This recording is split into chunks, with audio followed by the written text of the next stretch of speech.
大家好，我是胖虎。我们今天就要来讲我们防水工程里面一个重要的环节——弹性水泥的施工了。我们在生活中最常遇到漏水的地方，其实就是我们的浴室了。那洗澡的时候会有瞬间的很多的水落在我们的地上啊。如果我们的排水孔来不及把水排掉的话呢，我们的地板就会泡在水里面。如果防水做得不好，或者是我们的墙壁有一些裂缝，就有可能会导致楼下漏水，或者我们的墙壁四周围会产生壁癌了。那厕所的防水就非常的重要啦。那为什么我们要做弹性水泥呢？为什么不能直接做瓷砖呢？其实我们的瓷砖它本身吸水率是很低的，但是我们瓷砖的缝它吸水率非常的高，所以当我们的地板有大量的水的时候呢，水就会借由瓷砖缝渗到瓷砖的下面。那如果我们那时候的下面没有做任何的防水层的话，它就有可能会漏到楼下的邻居了。做弹性水泥就是为了要把这些水挡住，让它不会直接漏下去。像我们在做厕所的时候，我们选择的是弹性水泥，而不是会使用比如说 PU 或亚克力的材料。因为我们在最后面通常会贴瓷砖，而瓷砖粘着于其他的材料的粘着性并不如像弹性水泥那么的好。也就是说，我们把瓷砖粘在其他材料上是有可能会掉下来的，弹性水泥就不会掉下来。所以我们在做这个厕所的工程的时候呢，我们选择的防水材就非常重要了。其实它跟一般的水泥是不一样的，我们的水泥一般都是硬邦邦，那是完全没有弹性。但是弹性水泥因为加了树脂，所以它可以达成一个防水的作用。它是附着在我们的水泥上面，然后给水泥一层保护。因为有树脂的关系，所以它可以达到防水的效果。所以我们的厕所如果做在有很多水的时候呢，我们会针对这个地方做加强。所以这就是为什么弹性水泥可以有防水效果的原因。那接下来我们就来看我们的施工过程吧。首先，我们这个墙壁呢，因为它是细酸盖板，轻隔间墙，那我们在拆除的时候呢，有一些孔洞。那我们为了要把这个孔洞补起来，我们就会用发泡剂来把它填补。接下来我们就会使用我们的打底材，这次使用的是日本昭和电工的超微粒打底材。材料很优秀的地方是呢，因为它的分子成分非常的小，是以微米单位来计算的，所以它可以很有效的渗透到我们的混凝土的表面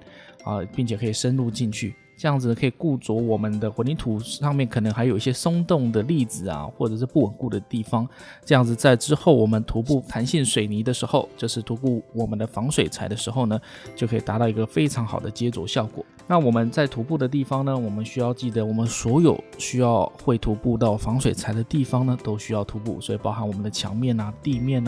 管线周边所有的地方都需要涂完的。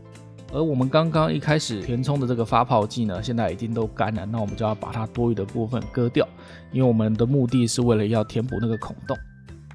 而在现在开始呢，我们会在我们的倒角转角处呢，我们都会贴上我们的布织布我们会先丈量尺寸，并且把我们的布织布先裁切好。这样子我们在做弹性水泥的时候呢，就不需要特别停下来还要来剪这个布织布了。因为我们在涂布的时候，如果没办法一连贯的话，材料如果等太久，它是可能会有预先干燥至提早干燥的问题，那就会导致它的防水效果大打折扣了。那现在我们看到的是使用了我们的变性胶，它这个材料呢，跟一般我们常看到的矽利康有很大的不一样。怎么样不一样呢？因为它可以很快速的达到面干燥。面干燥的意思就是它的表面已经干燥了，我可以做下一步的工作。而为什么我们需要做这个东西呢？因为我们的墙壁倒角它是一个很容易导致我们防水材破坏的地方。我们的直角地方如果因为震动或者地震，可能就会把我们的防水材直接扯破在直角的地方。所以呢，我们想要把我们的直角呢改成变成圆弧角，那我们就会用这支材料让我们的直角变成圆弧角。而也因为它有很快速的干燥的特色，所以我们可以在大概1个小时后呢，就可以进行我们下一步了。接下来就开始要来搅拌我们的弹性水泥了。那我们这次使用的是瑞士西卡的弹性水泥，它很方便，因为它只有1包粉剂。那我们只要把它跟水加入适当的水，然后搅拌就好了。而这时候我们会使用的是我们的分散盘，这个分散盘呢可以有效的帮助我们很好的混合，这样子才不会在我们的弹性水泥呢里面有很多的颗粒。如果很多的颗粒的话，就会导致这个防水之后会有很大的问题。好，那我们一开始会做的地方呢，就是我们的管线周边，还有我们的倒角啦。那一开始我们就先加固这些比较脆弱的地方，然后把它涂好涂满。那这样我们现在就要开始做我们所谓的倒角。那倒角呢，我们刚才已经用过我们的变性胶来把它变成一个圆角了。但是除了变圆角呢，我们还会再加上我们的不织布。那不织布的好处呢，可以有效的增加我们的弹性水泥的厚度。因为一块布它本身就有一定的厚度，那加上我们的弹性水泥之后呢，它就可以达到它的厚度可以更高，而且不织布它的抗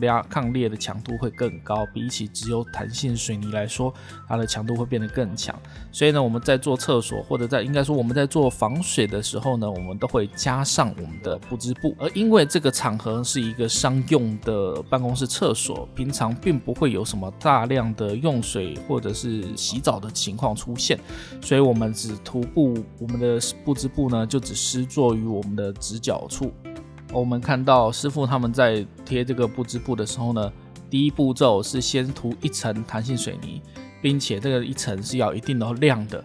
然后之后呢，我们把我们的这个不织布贴上去。那贴上去的时候就已经会有渗透，那我们看到我们不织布是有一点渗透之后，我们在上面再涂一层弹性水泥，不织布呢就会被里面或前面跟后面呢都包着弹性水泥，这样子它才可以达到真正的有效的防水效果。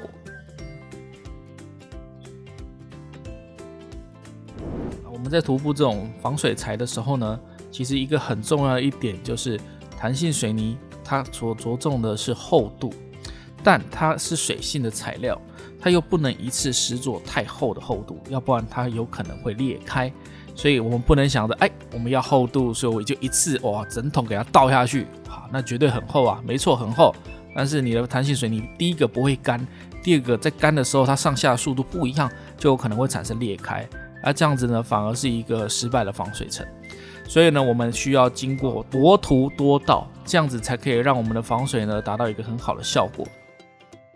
现在我们看到我们的第一次的防水已经全部都涂完了，那接下来我们就会在等它干燥之后呢，我们预计呢这个防水层是会涂到4到5次的，因为我们的设计用量呢是每平方公尺是需要用到 2.5 公斤，那这样子我们就可以确定我们的防水厚度达到一个非常标准的厚度。